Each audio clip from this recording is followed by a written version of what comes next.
பின்னால இருந்து விற்கிறான்னு கத்துனாங்கன்னா ரத்தம் நாமளும் விற்கிறான்னு நினைச்சிடும்.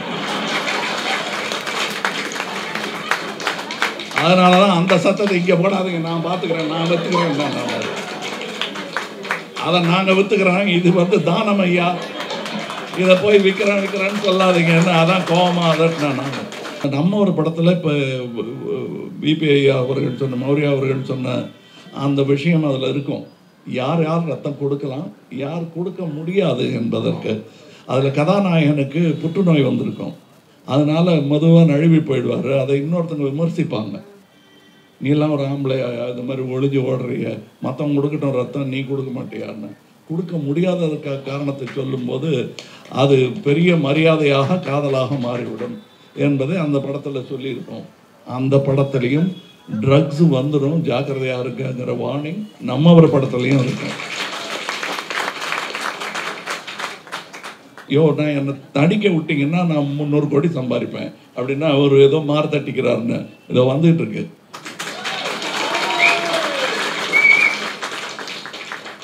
நான் என் கடனை எல்லாம் அடைப்பேன், என் சாப்பாட்டுக்கு நல்ல வயிறார திம்பேன், என்னுடைய உறவுகளுக்கு என்னுடைய நண்பர்களுக்கு கொடுக்க முடிஞ்சதை கொடுப்பேன். அதற்கு பிறகு இல்லைன்னா இல்லைங்கிறத தைரியமா சொல்லுவேன். எனக்கு இந்த வள்ளல் பட்டத்தில் நம்பிக்கை இல்லை, மனிதனாக இருப்பது போதுமானது. என்கிட்ட இல்லாத போது நான் கொடுக்குற மாதிரி எதுக்கு நடிக்கணும்? இவரை கொடுக்க சொல்லிட்டு நான் தான் கொடுத்தேன்னு எதுக்கு நடிக்கணும்? நான் அந்த மாதிரி செஞ்சதே கிடையாது. இன்னொரு உண்மையை சொல்லுகிறேன், இப்ப இந்த 85லேருந்து இது வரலாம் 4 லட்சத்தை இவங்க தான் ஞாபகப்படுத்தினாங்க. 4 லட்சம் லிட்டர் ரத்தம் கொடுத்துருக்காங்க. அதுல நான் கொடுத்தது எத்தனையோ சிசி ரத்தங்கள் தான் ஆரம்பம். ஆனா அதுக்கு பிறகு 4 லட்சம் லிட்டர் இங்கிருந்து அல்டான்ஸோட ஓடும் ரத்த ஆறு. என் சாதி பெயரை எதற்கு நான் என் பெயருக்கு பின்னால் போட வேண்டும் என்று கேட்கும் பையனுக்கு அப்பன் பதில் சொல்ல கடமைப்பட்டிருக்கிறான். அதை என் பிள்ளைங்க என்ன கேட்ட கூடாதுங்கிறதுக்காக அவங்க பிறந்த உடனே பர்த் சர்டிபிகேட்லயே அதை நீக்கிட்டேன். நான் என்னால் முடிந்தது அவர்கள் நடமாடும் பாதையை குப்பை இல்லாமல் ஓரங்கட்டி வைப்பதுதான். அந்த பெருக்கல் கழித்தலை நான் செய்து விட்டேன். ஆக என் தொழில் தொடரும், இது என் தொழில். பாரதியார் சொன்ன மாதிரி கவிதை என் தொழில்னு சொன்ன மாதிரி சினிமா என் தொழில். நான் இங்க வந்து சம்பாதிக்க வரல. இங்க என்ன இருக்கோ நல்லா வயிறார சாப்பிட்டுட்டு மற்றவங்களுக்கு சாப்பாடு போட வரட்டும். ஏன்னா உங்களுக்கு அப்பதான் நம்பிக்கை வரும், இந்த ஆள் வந்து கான்ட்ராக்ட்ல பணம் அடிக்க வரல அப்படிங்கிறது உங்களுக்கு தெரிய வேணாமா? என்ன நம்புறது மட்டும் இல்லை, நானும் அப்படி வாழ்ந்து காட்ட முடியும். அதற்கான ஏற்பாடு தான் பண்ணிட்டு இருக்காங்க. இன்னொரு வாட்டி பல்லில் நாக்கு போட்டு ஏன் மறுபடியும் சினிமாவில் நடிக்க போறீங்கன்னு கேட்காதீங்க. ஏன்னா நான் இப்ப செலவு செய்ய போற பணம் எல்லாம் இன்கம் டேக்ஸ் டிபார்ட்மெண்ட்டுக்கே தெரியும். நான் இங்க கட்சிக்காக கொடுக்குற தொகை என்னங்கிறது இன்கம் டேக்ஸ் டிபார்ட்மெண்ட்டுக்கு தெரியும். அவங்க கிட்ட சொல்ல வேண்டிய அவசியம் இல்லை, இது ஏன் பணம், உங்களுக்கு வரி கட்டியாச்சு, இதை இப்படி செலவு பண்றேன்னு சொல்லலாம். பயந்து ஒடுங்க வேண்டிய அவசியம் இல்லை.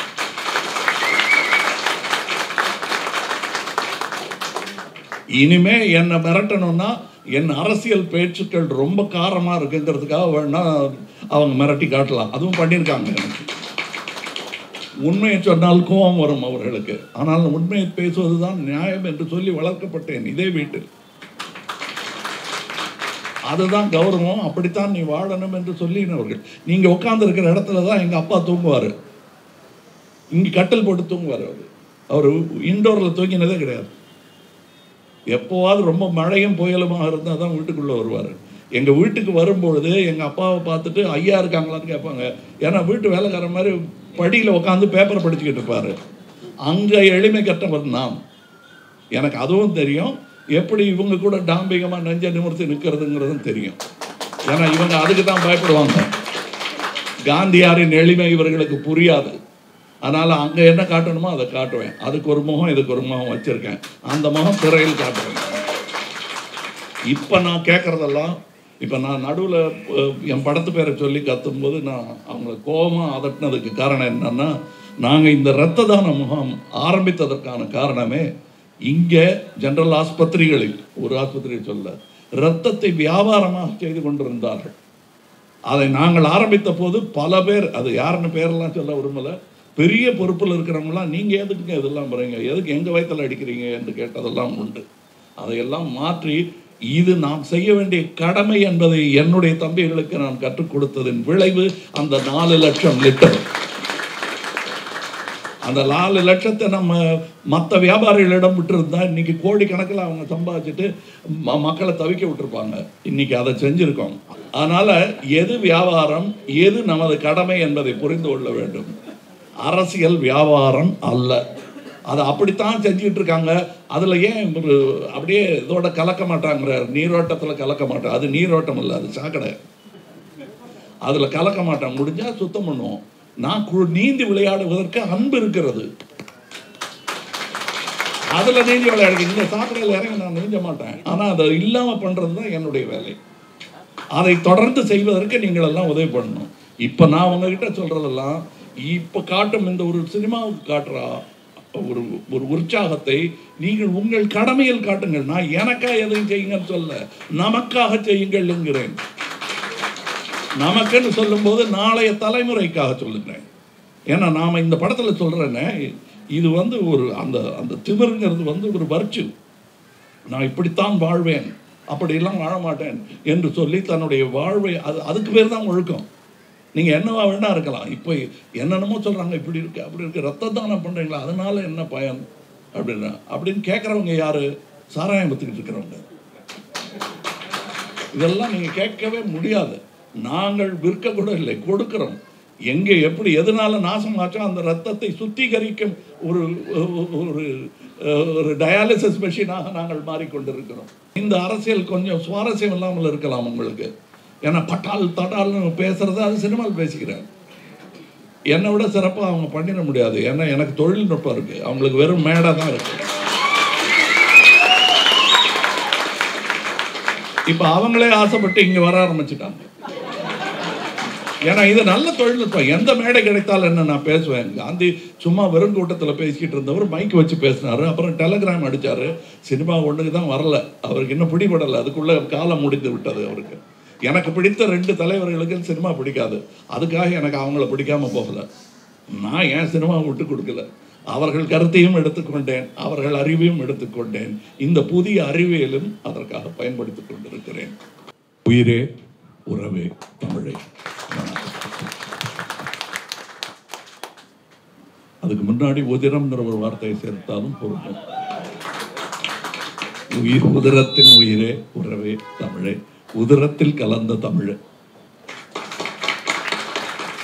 அவ்வளவு முக்கியமானது அந்த ரத்தம் என்பதை நான் பல 40 ஆண்டுகளாக அதன் முக்கியத்துவத்தை அறிவுறுத்த சொல்லிக் கொண்டிருக்கிறேன். அதாவது இப்போ இந்த திரையில் வருவதை ஏதோ இன்ஃப்ராடிக்னு நினைக்கிற மாதிரி மறுபடியும் நடிக்க போயிட்டாருன்னா, சிறையில் இருந்தால்தான் தலைவர்னு இல்லை, திரையில் இருந்தாலும் தலைவர்.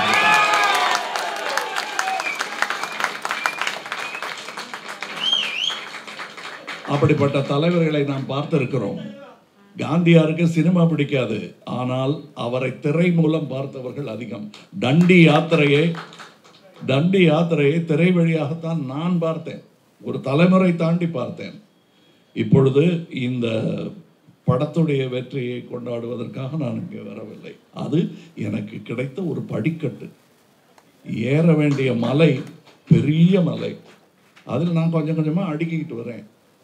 அதில் ஏறி வந்துக்கிட்டு இருக்கேன். நான் 40 வருடமாக இதை செய்து கொண்டிருக்கிறேன். இவர்களும் அதற்கு வழிமொழிவார்கள். அப்பொழுது இருந்த எனது வைராக்கியமும் வீரமும் சற்றும் குறையவில்லை. இதில் நான் தொடர்ந்து என்ன படத்தில் அரசியலும் சமூக சேவை பற்றிய விஷயங்களும் வந்து கொண்டே இருக்கும். அது காமெடி படமாக இருந்தால் கூட அதில் வந்துடும். நீங்கள் இப்போ இந்த நம்ம ஒரு படத்தில் இப்போ பிபிஐ அவர்கள் சொன்ன, மௌரியா அவர்கள் சொன்ன அந்த விஷயம் அதில் இருக்கும். யார் யார் ரத்தம் கொடுக்கலாம், யார் கொடுக்க முடியாது என்பதற்கு. அதில் கதாநாயகனுக்கு புற்றுநோய் வந்திருக்கும். அதனால் மதுவாக நழுவி போயிடுவார். அதை இன்னொருத்தங்க விமர்சிப்பாங்க. நீலாம் ஒரு ஆம்பளை இந்த மாதிரி ஒளிஞ்சு ஓடுறிய, மற்றவங்க கொடுக்கட்டும் ரத்தம், நீ கொடுக்க மாட்டியான்னு. கொடுக்க முடியாததற்காக காரணத்தை சொல்லும்போது அது பெரிய மரியாதையாக காதலாக மாறிவிடும். என்பதை அந்த படத்தில் சொல்லியிருக்கோம். அந்த படத்துலையும் ட்ரக்ஸ் வந்துடும், ஜாக்கிரதையாக இருக்குங்கிற வார்னிங் நம்மவர் படத்துலையும் இருக்கும். நம்மவர் என்பது நான் மட்டுமல்ல, நீங்களும் தான். அதனால் உங்களுக்கு ஏதாவது ஒன்றுன்னா எனக்கு வரலைன்னா கூட என் தலைமுறைக்கு வந்துடும். அது கோவிட் மாதிரி தானே இந்த மாதிரி வியாதி அடுத்து இங்கே வராதுன்னு என்ன நிச்சயம்? நம்ம வீட்டுக்குள்ளே வராதுங்கிறது என்ன நிச்சயம்? அதற்கான பாதுகாப்பை செய்ய வேண்டியது நம் கடமை. நம்மை விட நல்ல ஒரு உலகத்தை நம் சந்ததியினருக்கு விட்டு செல்ல வேண்டியது நமது கடமை. அதனால் அந்த கோவத்தில் தான் பிளாட்டு போட்டு ஏரி குளம் நதியெல்லாம் பிளாட்டு போட்டு வைத்தீங்கன்னா மழை வந்தால் என் மக்கள் செத்துருவாங்க ஐயாங்கிறத தான் ஞாபகப்படுத்துகிறோம். அது நடக்காத ஒரு விஷயம் இல்லை. நான் ஏதோ ஒரு அரசியல் கட்சியை சாடுகிறேன் என்று. ஒன்றியம்னா எங்களை தான் சொல்கிறீங்களான்னு கோச்சுக்கிறாங்க. நான் எல்லா ஒன்றியத்தையும் சொல்லுகிறேன்.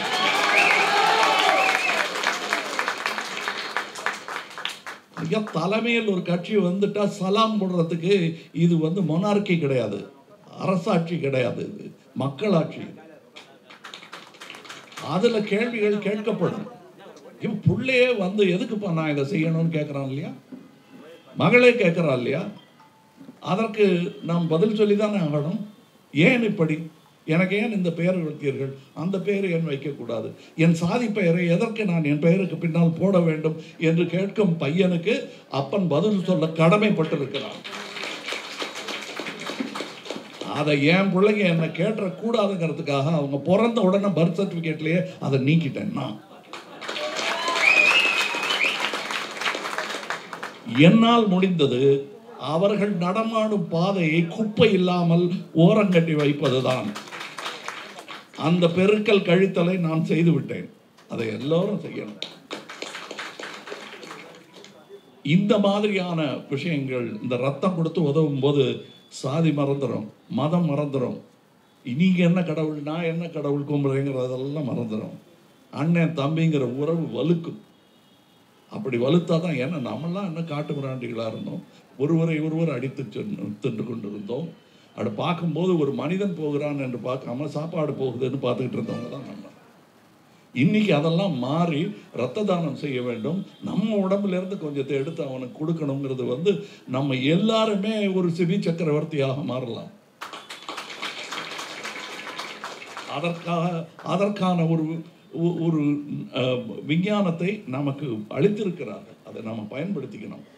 நம்மளை மேலும் மேலும் நல்ல மனிதர்களாக்குவதற்கான பல விஷயங்கள் இருக்கின்றன. நீங்கள் அரசியல்ங்கிறது இந்த ஓட்டு எண்ணிக்கைங்கிறது மட்டும் இல்லைங்க, அல்லது எவ்வளோ கமிஷன் வாங்கலாம், எவ்வளோ பணக்காரனாகலாங்கிறது இல்லை. ஒரு ஏழையை பணக்காரனாக்கும் வியாபாரம் அல்ல அரசியல். ஏழைகளை எல்லாம் அவ்வாறாக இல்லாமல் செய்வதுதான் அரசியல். உங்கள் தெருவில் ஒருவன் பணக்காரனால் போதாது, அந்த தெருவே சுபிட்சமாக இருக்க வேண்டும் என்றால் உங்களுக்கு பணத்தை பற்றி கவலைப்படாத ஒரு தலைவன் வேணும். இப்போ நான் சொல்லும் போது யாருக்கும் புரியல. நான் என்னை நடிக்க விட்டீங்கன்னா நான் 300 கோடி சம்பாதிப்பேன் அப்படின்னா அவர் ஏதோ மாறு தட்டிக்கிறாருன்னு ஏதோ வந்துட்டு இருக்கு.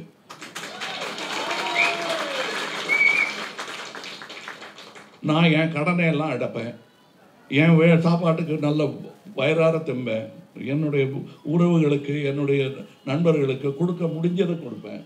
அதற்கு பிறகு இல்லைன்னா இல்லைங்கிறத தைரியமாக சொல்லுவேன். எனக்கு இந்த வள்ளல் பட்டத்தில் நம்பிக்கை இல்லை. மனிதனாக இருப்பது போதுமானது. என்கிட்ட இல்லாத போது நான் கொடுக்குற மாதிரி எதுக்கு நடிக்கணும்? இவரை கொடுக்க சொல்லிட்டு நான் தான் கொடுத்தேன்னு எதுக்கு நடிக்கணும்? நான் அந்த மாதிரி செஞ்சதே கிடையாது. இன்னொரு உண்மையை சொல்லுகிறேன். இப்போ இந்த 85லேருந்து இதுவரையிலும் 4 லட்சத்தை இவங்க தான் ஞாபகப்படுத்தினாங்க. 4 லட்சம் லிட்டர் ரத்தம் கொடுத்துருக்காங்க. அதில் நான் கொடுத்தது எத்தனையோ சிசி ரத்தங்கள் தான் ஆரம்பம். ஆனால் அதுக்கு பிறகு 4 லட்சம் லிட்டர் இங்கேருந்து அல்டான்ஸோட ஓடும் ரத்த ஆறு அந்த மாதிரி கொடுத்துருக்காங்க. அது போதாது என்பது தான் என்னுடைய இது ரத்த தான முகாம் என்பது ஆரம்பம்தான்.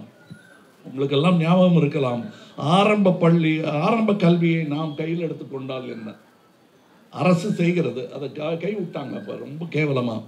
அப்போ நான் சொன்ன ஒரு ஐடியா உங்களுக்கு ஞாபகம் இருக்கான். என்னுடைய நடிகர்கள் குழாமை எல்லாம் கூப்பிட்டு எல்லாரும் ஒவ்வொரு சப்ஜெக்ட் பாடம் எடுப்போம். அந்த வீடியோவை எல்லாத்துக்கும் அப்போல்லாம் அதான் இருந்துச்சு. நமக்கு தெரிஞ்சிருக்க வேண்டியதில்லை அந்த சப்ஜெக்ட். நல்ல ஒரு வாத்தியாரை வச்சு நான் கற்றுக்கிட்டு அதை அப்படியே நாங்கள் சொன்ன வசனத்தை பேசியவர்கள் தானே.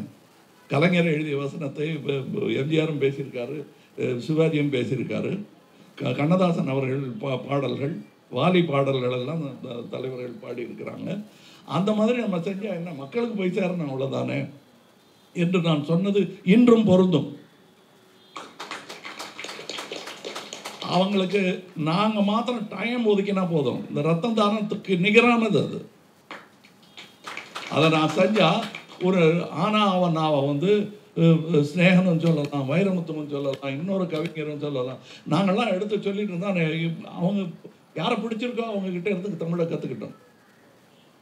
நாங்கள் உட்காந்து பேசலாம். தமிழ் கிளாஸுங்கிறது அவனுக்கு சுவாரஸ்யமாக இருக்கும், வீட்டிலே இருக்கட்டும். ஏன்னா இந்த பள்ளிகள் வர்ற மாதிரி இல்லை. இப்போ அவங்களுக்கு ஒரு கழிப்பறைக்கு போகணுன்னா இடம் இல்லாத இடத்துக்கு எதுக்கு குழந்தைகளை அனுப்பி வைப்பாங்க?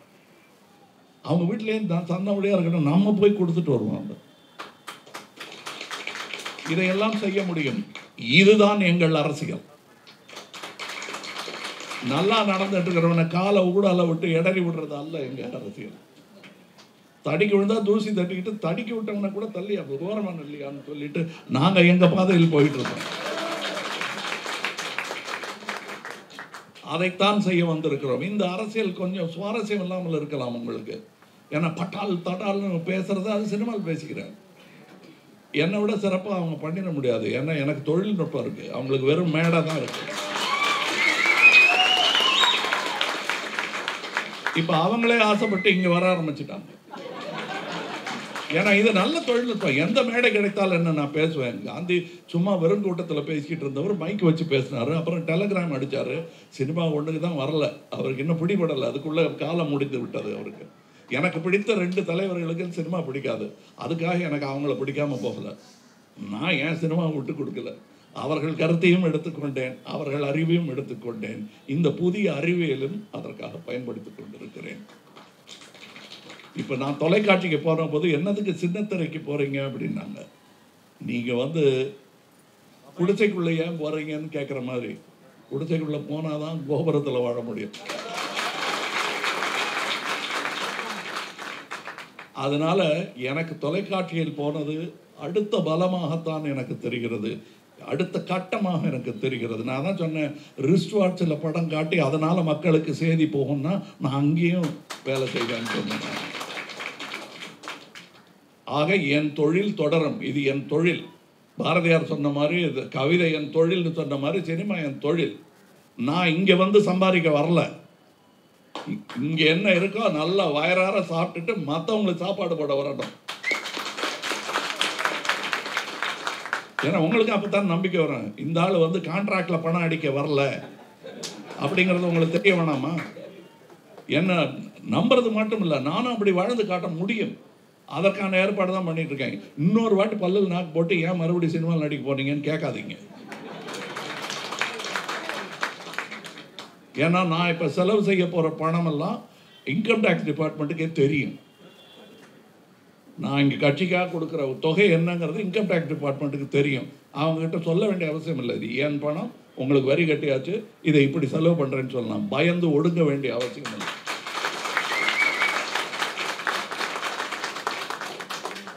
இனிமே என்னை மிரட்டணும்னா என் அரசியல் பேச்சுக்கள் ரொம்ப காரமாக இருக்குங்கிறதுக்காக வேணா அவங்க மிரட்டி காட்டலாம். அதுவும் பண்ணியிருக்காங்க. எனக்கு உண்மையை சொன்னால் கோபம் வரும் அவர்களுக்கு. ஆனால் உண்மையை பேசுவது தான் நியாயம் என்று சொல்லி வளர்க்கப்பட்டேன் இதே வீட்டில். அதுதான் கௌரவம், அப்படித்தான் நீ வாழணும் என்று சொல்லினவர்கள். நீங்கள் உட்கார்ந்து இருக்கிற இடத்துல தான் எங்கள் அப்பா தூங்குவார். இங்கே கட்டில் போட்டு தூங்குவார். அவர் இன்டோரில் தூங்கினதே கிடையாது. எப்போவாது ரொம்ப மழையும் புயலுமாக இருந்தால் தான் வீட்டுக்குள்ளே வருவார். எங்கள் வீட்டுக்கு வரும்பொழுது எங்கள் அப்பாவை பார்த்துட்டு ஐயா இருக்காங்களான்னு கேட்பாங்க. ஏன்னா வீட்டு வேலைக்கார மாதிரி படியில் உட்காந்து பேப்பரை படிச்சுக்கிட்டு இருப்பார். அங்கே எளிமை கற்றவர் நாம். எனக்கு அதுவும் தெரியும், எப்படி இவங்க கூட டாம்பிகமாக நெஞ்ச நிமிர்த்தி நிற்கிறதுங்கிறதும் தெரியும். ஏன்னா இவங்க அதுக்கு தான் பயப்படுவாங்க. காந்தியாரின் எளிமை இவர்களுக்கு புரியாது. அதனால் அங்கே என்ன காட்டணுமோ அதை காட்டுவேன். அதுக்கு ஒரு முகம், இதுக்கு ஒரு முகம் வச்சுருக்கேன். அந்த முகம் திரையில் காட்டுவேன். இப்போ நான் கேட்குறதெல்லாம், இப்போ நான் நடுவில் என் படத்து பேரை சொல்லி கத்தும்போது நான் அவங்கள கோபமாக அதட்டினதுக்கு காரணம் என்னன்னா, நாங்கள் இந்த இரத்த தான முகாம் ஆரம்பித்ததற்கான காரணமே இங்கே ஜெனரல் ஆஸ்பத்திரிகளில் ஒரு ஆஸ்பத்திரியை சொல்ல இரத்தத்தை வியாபாரமாக செய்து கொண்டிருந்தார்கள். அதை நாங்கள் ஆரம்பித்த போது பல பேர், அது யாருன்னு பேரெல்லாம் சொல்ல விரும்பலை, பெரிய பொறுப்பில் இருக்கிறவங்களாம் நீங்கள் எதுக்குங்க இதெல்லாம் போகிறீங்க, எதுக்கு எங்கள் வயத்தில் அடிக்கிறீங்க என்று கேட்டதெல்லாம் உண்டு. அதையெல்லாம் மாற்றி இது நாம் செய்ய வேண்டிய கடமை என்பதை என்னுடைய தம்பிகளுக்கு நான் கற்றுக் கொடுத்ததின் விளைவு அந்த 4 லட்சம் லிட்டர். அந்த 4 லட்சத்தை நம்ம மற்ற வியாபாரிகளிடம் விட்டுருந்தா இன்னைக்கு கோடிக்கணக்கில் அவங்க சம்பாதிச்சுட்டு மக்களை தவிக்க விட்டுருப்பாங்க. இன்னைக்கு அதை செஞ்சுருக்கோம். அதனால தான் இந்த இரத்த தான முகம் அப்படின்னு ஆரம்பிக்கும் போது பின்னாடிலேருந்து விற்கிறான்னு கற்றுனாங்கன்னா ரத்தம் நம்மளும் விற்கிறான்னு நினச்சிடும். அதனால தான் அந்த சத்தத்தை இங்கே போடாதீங்க, நான் பார்த்துக்கிறேன், நான் விற்றுக்கிறேன், அதை நாங்கள் விற்றுக்கிறோம், இது வந்து தானம் ஐயா, இதை போய் விற்கிறான்னு சொல்லாதீங்கன்னு அதான் கோபமாக அதட்டினா நான். அதனால் எது வியாபாரம் எது நமது கடமை என்பதை புரிந்து கொள்ள வேண்டும். அரசியல் வியாபாரம் அல்ல. அதை அப்படித்தான் செஞ்சுட்டு இருக்காங்க.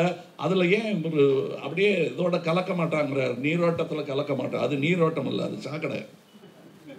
அதில் கலக்க மாட்டாங்க. முடிஞ்சால் சுத்தம் பண்ணுவோம். நான் நீந்தி விளையாடுவதற்கு அன்பு இருக்கிறது, அதில் நீந்தி விளையாடு. இந்த சாக்கடையில் இறங்கி நான் நீஞ்ச மாட்டேன். ஆனால் அதை இல்லாமல் பண்ணுறது தான் என்னுடைய வேலை. அதை தொடர்ந்து செய்வதற்கு நீங்கள் எல்லாம் உதவி பண்ணணும். இப்போ நான் உங்ககிட்ட சொல்கிறதெல்லாம் இப்போ காட்டும் இந்த ஒரு சினிமாவுக்கு காட்டுற ஒரு ஒரு உற்சாகத்தை நீங்கள் உங்கள் கடமையில் காட்டுங்கள். நான் எனக்காக எதையும் செய்யுங்கன்னு சொல்ல, நமக்காக செய்யுங்கள் என்கிறேன். நமக்குன்னு சொல்லும்போது நாளைய தலைமுறைக்காக சொல்லுகிறேன். ஏன்னா நாம் இந்த படத்தில் சொல்கிறேன்னே, இது வந்து ஒரு அந்த அந்த திமிருங்கிறது வந்து ஒரு வர்ச்சு. நான் இப்படித்தான் வாழ்வேன், அப்படியெல்லாம் வாழ மாட்டேன் என்று சொல்லி தன்னுடைய வாழ்வை, அதுக்கு பேர் தான் ஒழுக்கம். நீங்கள் என்னவா வேணா இருக்கலாம். இப்போ என்னென்னமோ சொல்கிறாங்க, இப்படி இருக்குது அப்படி இருக்குது, ரத்த தானம் பண்ணுறீங்களா, அதனால என்ன பயன் அப்படின்னு கேட்குறவங்க யார்? சாராயம் பத்துக்கிட்டு இருக்கிறவங்க. இதெல்லாம் நீங்கள் கேட்கவே முடியாது. நாங்கள் விற்க கூட இல்லை, கொடுக்கிறோம். எங்கே எப்படி எதனால நாசமாச்சோ அந்த ரத்தத்தை சுத்திகரிக்கும் ஒரு ஒரு டயாலிசிஸ் மெஷினாக நாங்கள் மாறிக்கொண்டிருக்கிறோம். இது மாதிரி நிறையா பேர் வரணும். இது 1000லாம் பத்தவே பத்தாது. 1 லட்சம் பேர் தமிழ்நாட்டில் இருந்தாங்கன்னா யார் எந்த ஏழையும் பதற வேண்டியதில்லை. அவங்களுக்கு தேவைங்கும் போது எத்தனை ரோடு ஆக்சிடென்ட், எத்தனை பேர் ரத்தம் கிடைக்காம செத்து போயிருக்காங்க, எத்தனை பேருக்கு இருதய சிகிச்சைக்கு, குழந்தைகளுக்கெல்லாம் இது போக நாங்கள் 100 குழந்தைகளுக்காக கிட்டத்தட்ட ஹார்ட் ஓப்பன் ஹார்ட் சர்ஜரியை டாக்டர் ரகுபதி அவர்கள் வசதி இல்லாத ஒரு ஊருக்கு கூட போய் அவர்கள் அந்த குழந்தையை இவர் கை வைத்து சிகிச்சை அளிக்கவில்லை என்றால் பணம் இல்லாமல் செத்து இருக்கும். அந்த மாதிரி 100 குழந்தைகளை காப்பாற்றி 30 வருஷம் 120 குழந்தைகளை, 1-2 குழந்தைகள் சர்ஜரி பண்ண பிறகும் கூட இறந்து போகும். அதுக்கு நாங்கள் ரொம்ப பெரிய கஷ்டப்பட்டு விட்டுற முடியாது. பட் இருந்தாலும் இந்த மாதிரி விஷயங்கள் எல்லாம் ரகசியமாக செய்து கொண்டு வந்தோம். இனி அந்த ரகசியம் தேவையில்லை. அதை உங்கள் தோளின் அங்கவஸ்திரமாக போட்டுக்கொண்டு நீங்கள் நடக்கலாம். இதெல்லாம் எங்களுடைய சாதனை இன்னமும் தொடரும் என்று சொல்லலாம். நல்ல ஒரு கூட்டத்தில் நீங்கள் சேர்ந்து விட்டீர்கள் என்ற பெருமை உங்களுக்கு இருக்க வேண்டும். அந்த கட்சிக்காரன் பாரு, நேற்று நடந்து வந்தான், சைக்கிளில் வந்தான், இன்னைக்கு காரில் போகிறான் அப்படின்னு ஆசைப்பட்டுட்டீங்கன்னா இந்த காம்பவுண்டுக்குள்ளே நானும் வர முடியாது, நீங்களும் வர முடியாது. ஏன்னா நான் இங்கே வரும்போதெல்லாம் பார்த்து என் கூட்டத்தை நான் கர்வமாக திரும்பி பார்க்கணுன்னா நீங்களும் என்ன மாதிரி இருக்கணும், உங்களை மாதிரி நான் இருக்கணும். இதே உணர்வுடன் இதே உற்சாகத்துடன் இருக்க வேண்டும் என்றால் உற்சாகம் மட்டும் இல்லை, அது கூட கொஞ்சம் நேர்மையும் வேணும். நமக்குன்னு ஒரு கடமை இருக்குது. ஒரு தாய்க்கு இருக்கிற கடமை தந்தைக்கும் உண்டு.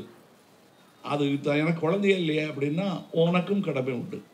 நீ நடக்கும் வீதி இது. இன்னொன்று, அது நம்ம நடக்கிறது வெறும் வீதின்னு நினைக்கிறோம். நம் மூதாதையரின் சாம்பலின் மேல் தான் நடந்து கொண்டு இருக்கிறோம். நமது சாம்பலும் அவ்வாறாகவே இருக்கு.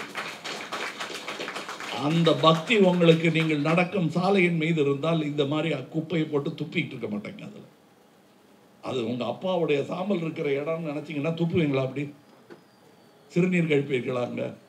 அந்த மாதிரி அவங்க அப்பா படத்துக்கு முன்னாடி என்ன செய்ய மாட்டோமோ அதெல்லாம் நாம் நாட்டுக்கு முன்னாடி நின்று பெருமையாக இது என் தந்தை வாழ்ந்த பூமி என்று நினைக்க வேண்டும். நான் அப்படித்தான் அதான் இங்கே உட்காந்து பேசிட்டு எங்கள் அப்பா பற்றி ஞாபகம் வச்சுக்கிறேன் இல்லையா, அந்த மாதிரி உங்களுக்கு என்னை பற்றி ஞாபகம் வர வேண்டும். இவ்வளவுதான். இது ரொம்ப உணர்ச்சி பூர்வமான ஒரு விஷயம். இதுல சாதுரியத்துக்கு கொஞ்சம் இடம் இருக்கலாம், ஆனா அதை மட்டுமே வச்சு இவங்க கூட பிழைக்க முடியாது. ஏன்னா நம்ம வந்து சிங்கம் மாதிரி இருக்கணும்னு நினைக்கும் போது நம்ம கழுதைப்புலி, ஓநாய், நரி இந்த குணாதிசயங்களை நாம் பெருமையாக நினைச்சு அதை ஏற்றக்கூடாது. இப்படியே இருக்கலாம். இதில் சில அசௌகரியங்கள் உண்டு, சீசன்ஸ் உண்டு, மாறும். இதையெல்லாம் தாண்டி நம்ம தைரியமாக நேர்மைங்கிற ஒரு விஷயம் வந்து பெரிய லக்ஸரிங்க. எல்லாருக்கும் அது கட்டுப்படியாகும். Honesty may not be a best policy, but it's a luxury. Very few people can afford it. என்னுடைய சகோதரர்கள் சகோதரிகள் அதை கட்டுப்படியாகக்கூடிய பணக்காரர்களாக, மனதளவில் செல்வந்தர்களாக இருக்க வேண்டும் என்பதுதான் என் ஆசை. இருந்து பாருங்க, பழக்கமாயிடும். நீங்க இந்த இந்த இந்த வீட்டில் இதை தவிர வேறு வார்த்தை எதிரொலித்திருந்தால் என் தந்தை என்னை சரியாக வளர்க்கவில்லை என்று அர்த்தம். என் தந்தை என்னுடைய சகோதரன் சந்திரஹாசன் அவர்கள் துணி துவச்சு லாண்ட்ரி அவரே இஸ்திரி போட்டுக்குவார். ஏன் அப்படி பண்ணுறீங்கன்னு கேட்டால், ராஜாஜி அப்படி தான் பண்ணுவார் பாரு. இது தெரியுமா அவங்க யாருக்காவது? அந்த நேர்மை நமக்கு வரணும். காந்தி அது பண்ணுவார். காந்தி மற்றவர்கள் கழிப்பறையும் சுத்தம் பண்ணுவார். அதை போய் சொல்லிட்டு இருக்கீங்களே, அவர் சுதந்திரம் வாங்கி கொடுத்தாரு. அவர் மட்டும் சுதந்திரம் வாங்கி கொடுக்கலங்க, உங்களை மாதிரி பல கோடி பேர் சேர்ந்ததுனால தான். அதை ஞாபகம் வச்சுக்கோங்க. காந்தி வாங்கி கொடுப்பாருன்னு நினச்சிங்கன்னா காந்தியை சுட்டு கொண்டுடுவாங்க. முடிஞ்சுது அதோட சுதந்திர வேள்வி. அங்கே சுட்டாலும் இது தொடரும் இந்த தாகம் என்பது தெரியும் அவர்களுக்கு. அப்போ பயப்படுவாங்க. ஆக நீங்கள் என்னுடைய பலமெல்லாம் உமதாகட்டும், என்னுடைய ஆயுள் எல்லாம் உமதாகட்டும். இதை சொல்லத்தான் இங்கே வந்தேன். இந்த பலத்தை எடுத்துக்கங்க, இந்த வைராகியத்துடன் வேலை செய்யுங்கள். அரசியல் என்பது சௌகரியமான ஒரு வேலை, உங்களுக்கு போட்டு தரேன்னு சொல்லி கூப்பிடல. கடினமான வேலை. இங்கே உட்காந்தா இந்த ஜிஆர்டியில் வச்சிருக்கலாம், இங்கே இந்த வேர்வையில் உங்கள் கூட இருக்கிறதுல ஒரு சந்தோஷம்தான் இருக்கு. இது பெரிய தியாகம் இல்லை. இந்த வேர்வை வரலைங்கிறதுக்காக சில பேர் தெருவாக ஓடிட்டு இருக்காங்க. நமக்கு ஈஸியாக வரும். இந்த மாதிரி நமக்கு ஒரு குழுவினாலே வந்துடும். இதுக்கு வந்து போகும்போதே நமக்கு எக்ஸசைஸ் ஆச்சு. நான் உங்களிடம் வேண்டி கேட்பதெல்லாம் நற்பணிங்கிறது வந்து தனி, அரசியல்ங்கிறது தனின்னு நினைக்காதுங்க. நற்பணி தான் நம் அரசியல்.